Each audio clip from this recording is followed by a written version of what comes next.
The Late Late Show Friday, Route 1, 9:35 p.m. as Eurovision Mania kicks into gear with Ireland's Ryan O'Shaughnessy all set to sing together in the first semi-final on Tuesday. Past Irish winners Paul Harrington, Charlie McGettigan and Linda Martin will perform some of the contest's biggest hits.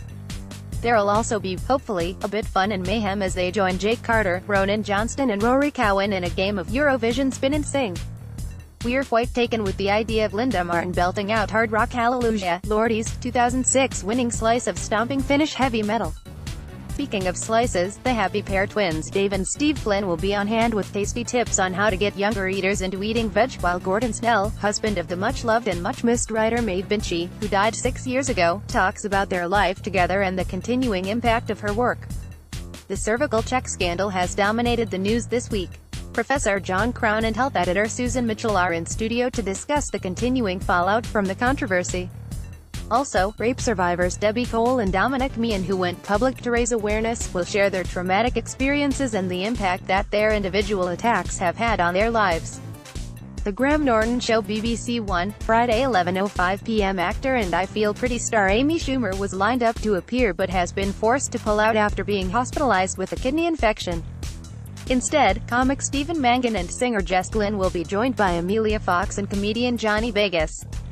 Turf Life Friday, Route 1, 8:30 p.m. Ireland's boglands are a vital resource, a haven for a variety of flora and fauna, and a natural habitat that helps prevent flooding and can even counteract the adverse effects of climate change.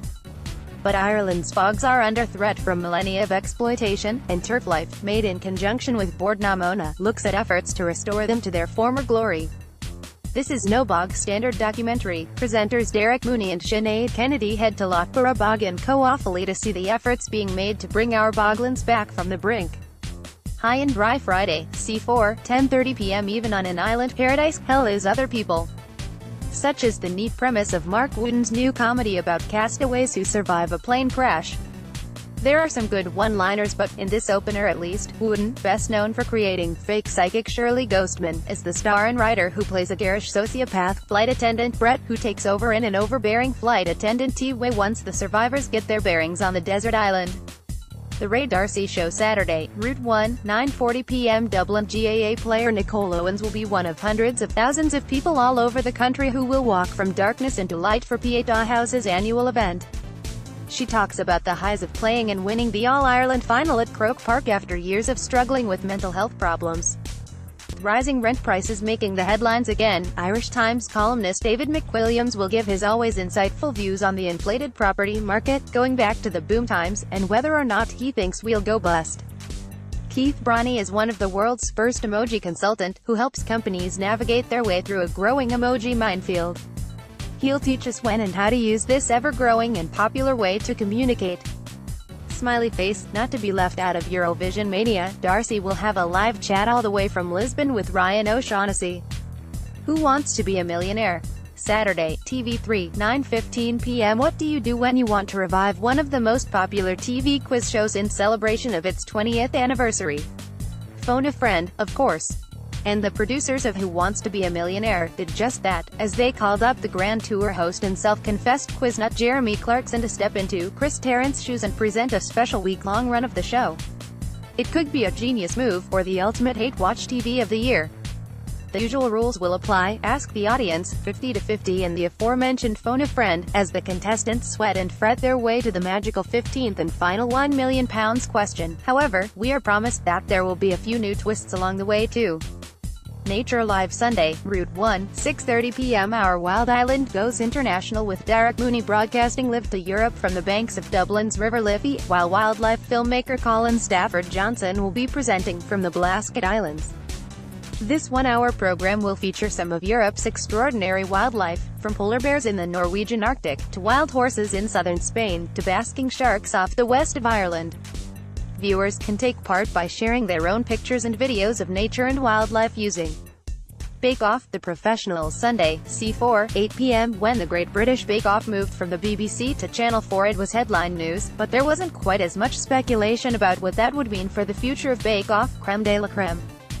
Perhaps it's because the spin-off never quite captured the public's imagination in the same way as the main show. The first series in particular was arguably hampered by a complicated scoring system and too many competitors.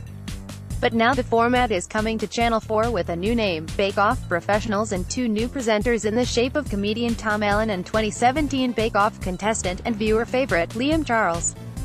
Judges Cherish Bindon and Benoit Blin are back though, ready to rank the efforts of professional duos from around the UK. The Great House Revival Sunday, Route 1, 9:30 p.m. Ireland has gone home improvement crazy, as we all flock to the beautifully designed altar of Dermot Bannon to gasp at his latest feat of gaff restoration.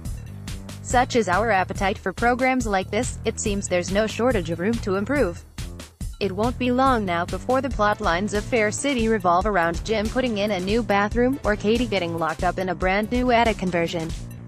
The Great House Revival goes beyond the quick fix-up or lick of paint. The participants have taken on the gargantuan task of transforming their derelict, dilapidated properties into a dream home of the 21st century.